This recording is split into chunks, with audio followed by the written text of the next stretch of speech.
Kaya nga wala na si Ate Chantel sa MPL, guys.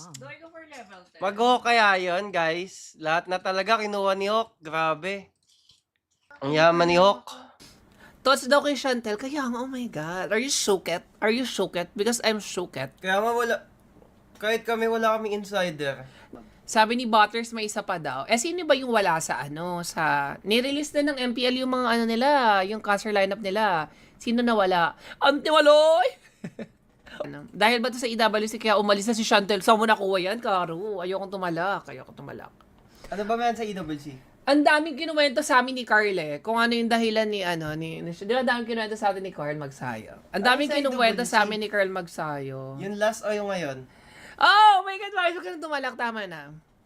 Baka maano ka pa. Magla-live ako, guys. Tatay lang. Tatay lang daw si Waes. Bumalik si Wolf, sabi. Welcome to HOK na ba si Chantel? Ala, it's not my story to tell. Pero kasi si Carl Magsayo, ang daming kinuwento sa amin as in.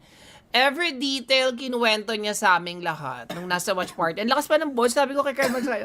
Carl Magsayo, ano po reaction niya sa pagliban ni Chantel sa kabilang liga? O hindi mo pa nga sure kung lumipat na ba siya sa ibang kabilang liga. Oo, baka mamaya. Wala pang confirmation, di ba? May na lang eh. Wala pang confirmation kung lumipat ba siya ng ibang liga. Mali mo, sa ibang bansa nagcast.